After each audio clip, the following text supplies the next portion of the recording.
أشهد أن لا إله إلا الله وحده لا شريك له ونشهد أن محمدا عبده ورسوله أما بعد فأعوذ بالله من الشيطان الرجيم بسم الله الرحمن الرحيم. My dear viewers, welcome to our program that is MTA Kids Time, which is being brought to you by MTA International Gambia Studio, and in this we discussed various topics in which I believe we are going to benefit from. And we are discussing on the life history of our beloved Master Muhammad Mustafa Sallallahu Alaihi Wasallam. In our previous episode, we discussed another important topic in which the people of the Christ, that is the enemies of Islam, demanded the Holy Prophet ﷺ to stop spreading the message of Islam. They went to the extent calling the message of Islam as a disease. But then the response was that spreading of the message of Islam can never be, because he is a messenger of Allah. So in that we have discussed at length on that topic. So by the grace of Allah the Almighty, on this episode we are going to discuss another important topic, that is the journey of the Holy Prophet ﷺ to the town of Taif. So as we all know, here we have the children who are going to help us to discuss on this and to make this program interactive. So please stay with us and enjoy. So as our tradition demands, we start with the recitation from the Holy Quran. Please let's have the recitation from the Holy Quran by our sister Tahira Fofana. Please give us the recitation. Assalamu alaikum wa rahmatullahi ta'ala wa barakatuh. Wa alaikum salam wa rahmatullahi wa barakatuh. أعوذ بالله من الشيطان الرجيم بسم الله الرحمن الرحيم قل يا أيها الكافرون لا أعبد ما تعبدون ولا أنتم عابدون ما أعبد ولا أنا أعبد ما عبدتم ولا أنتم عابدون ما أعبد لكم دينكم ولي دين. Thank you very much for that wonderful recitation. That was Surah Kafirun. So please let's have the translation from Brother Masrul Hydra. Please give us the translation. Wa alaikum salam wa rahmatullahi ta'ala wa barakatuh. Translation: In the name of Allah, the most gracious, the most merciful. Say, O ye disbelievers, I do not worship what you worship, nor will you worship what I worship. And I shall never worship what you worship, nor shall you worship what I worship. For you, your religion, and for me, my religion. Thank you very much. We all had the translation. That is, the Holy Prophet is being informed by Allah the Almighty that he should tell the disbelievers, it is impossible for me to worship what you are worshiping. That is the idols. And we have discussed it in our previous episode. And then, it is also as well as impossible for the Meccan also, or the disbelievers to worship the one Allah, because they value their idols more than God. So in that case, it is better for them to have their own way of worship, and the Holy Prophet also to have his own way of worship. So we learn in the history before we start the journey of Taif. We know that Taif is also a town in Saudi Arabia. So we know that in our previous episode we discussed the Holy Prophet he was asked to stop spreading the message of Islam, and he refused. And now he continued preaching to the Meccan. But it went to a point where the Meccan no longer want to listen to him. So in that case, he said to read that, as we say that he is a messenger to the entire mankind. Rahmatan lil alameen, a mercy to the entire mankind. So he is not to sit in one place where people are not listening to him. So with that, he find out that it is no longer possible for him to preach here, and these people are not listening to him. He decided to travel outside Mecca to see whether those people are going to listen to him. And the town that first and foremost he chooses was Taif. So he thought that he was expecting when he go there, those people are going to value and honor the message of the Holy Quran. So he went there, he was accompanied with his freed slave, that is Zaid ibn Haris, and they reached, they informed the chief of the town, and also they called some elderly members to spread the message, or to convey the message rather. But unfortunately, these people also acted as the same way as the Meccan acted. That is, they rejected the message of Islam.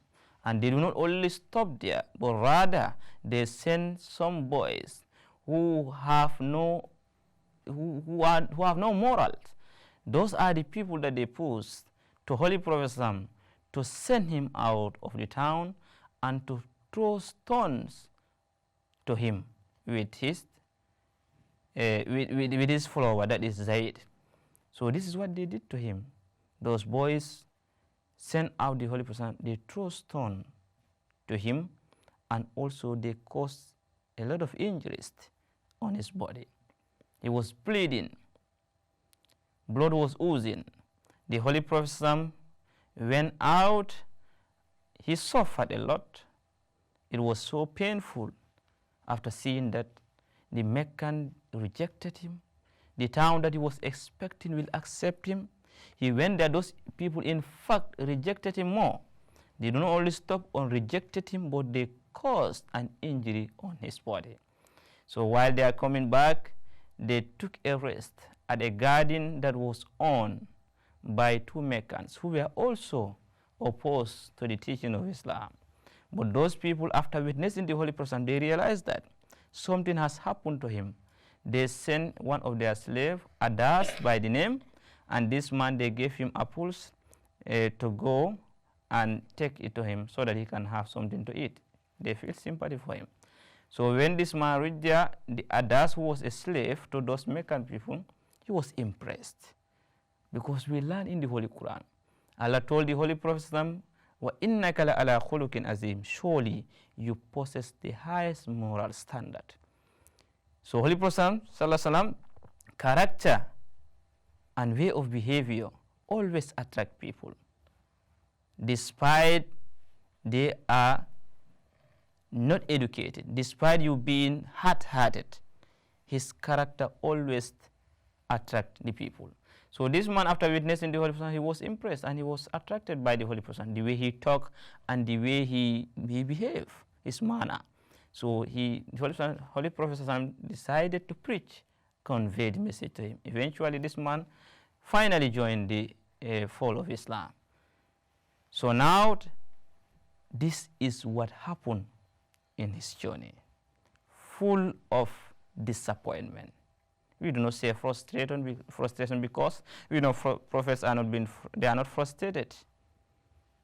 They can be disappointed but cannot be frustrated because they are carrying a very valuable message that is directly from Allah the Almighty. So now, without wasting much time, I think I will open the floor for us to have questions regarding what we have discussed here. I have some question here. I would like some of you, I believe from what I've said, that will able to answer. The first question I have, why did the Holy Prophet ﷺ decided to visit Taif? Why? Why did he decide to visit Taif? Yes, can we hear from Sister Khadija? Yes. From what we heard, the narration we heard, we would like to know why did he decide to go to Taif? Assalamu alaikum. Wa alaikum salam wa rahmatullahi wa barakatuh. He decided to leave Makkah because he could no more preach at Makkah. He decided to go to That Taif. is absolutely clear. From what we say here, the reason why he visited it because what? People no longer listen to him. So he have to convey the message. So he chooses Taif with the expectation that he is going to get people who are going to accept his message. Thank you very much. I think and I am hopeful that this is very clear and we understood it. The next question we have, how far was Taif from Mecca? Meaning the distance between Taif and Mecca. What was the distance, please? Yes, can we hear from Brother Mastrul? Hydra, give us the answer, please. How far? Wa alaikum salam wa rahmatullahi wa barakatuh. Approximately 60 miles. Approximately 60 miles. That is a very long distance. 60 miles approximately. Holy Prophet has to travel just to convey the message of Islam. This tells us something. As Muslims, we are the follower of a prophet who have traveled such a distance. just to make sure that the message of Islam has reached to them. Therefore, it is a duty incumbent upon every individual as a Muslim to do the same thing. That is, Allah says, لَقَدْ كَانَ لَكُمْ فِي رَسُولِ اللَّهِ أُسْوَةٌ حَسَنَةٌ. He said, indeed, the Holy Prophet ﷺ has been a role model for all of us. So if we see he do something, then automatically we are obliged to do so. Thank you very much, Brother Masrur, for that wonderful and vivid answer. We move to the next question. I believe this one also will able to have somebody who is going to answer this, and that is, who accompany the Holy Prophet ﷺ from the narration that we have, who accompany him to Taif. Yes, Baba Sinayoko, please give us the answer. Assalamu alaikum. Wa alaikum salam wa rahmatullahi wa barakatuh. It's Zaid. It's Zaid.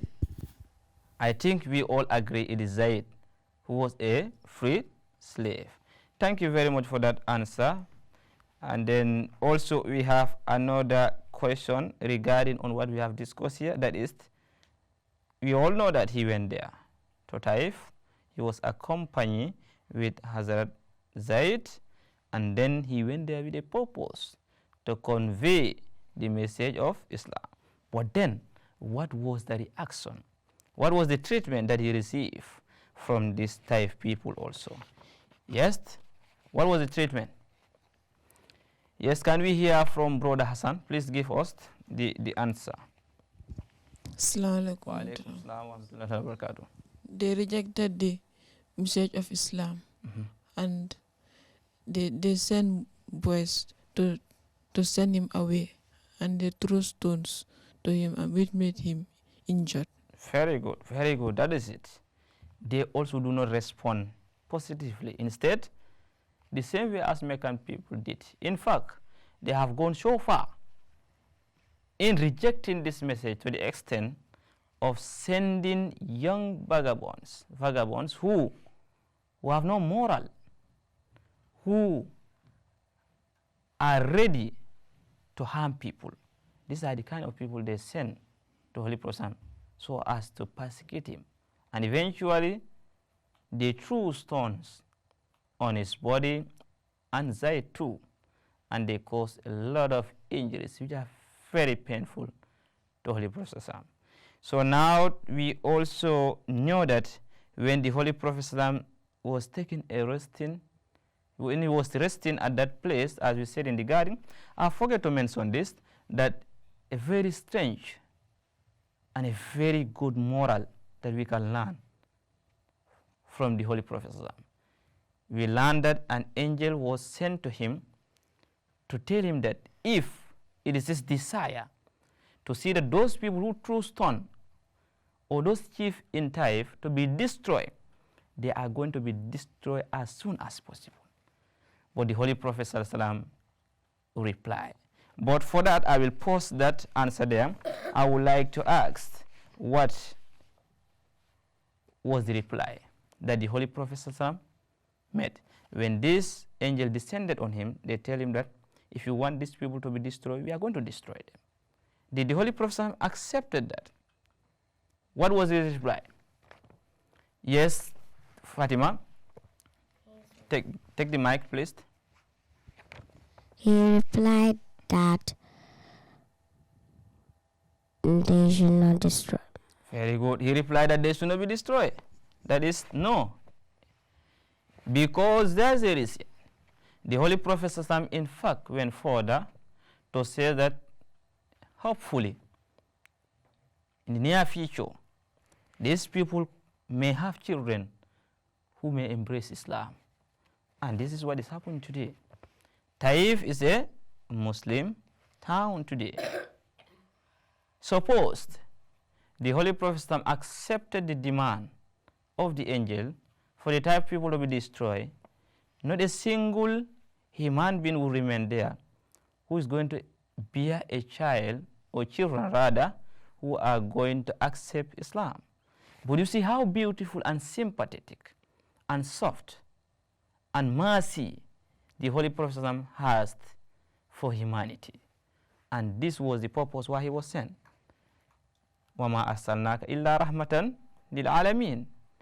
Allah the Almighty told the Holy Prophet, we did not send you for anything, but rather your purpose here is as a mercy, to serve as a mercy for entire mankind. And this is a very important teaching that we can learn. So we have to inculcate the love and the mercy in our heart for all mankind. Despite having different view of understanding in matters of religion, different tribe, creed, it doesn't matter. As long as we are all Muslim, we have to have that mercy for all mankind. Thank you very much. This is what time allowed us. I hope we have understood a lot from this journey of the Holy Prophet Sallallahu to Taif. Until we come on our next episode. Thank you very much for your participation. Dear viewers, this is what time allowed us. We have come to the end of another episode. We were discussing the journey of our beloved Master Muhammad Sallallahu to Taif, and we have said a lot, and I believe our viewers have learned a lot from it. But this is not going to be the end. We are going to continue exploring and discussing on the beautiful life and the character of our beloved Master Muhammad Sallallahu. I was your host Said Sambaso. Until we come on your way here in MTA International Gambia Studio. Assalamu alaikum wa rahmatullahi ta'ala wa barakatuh.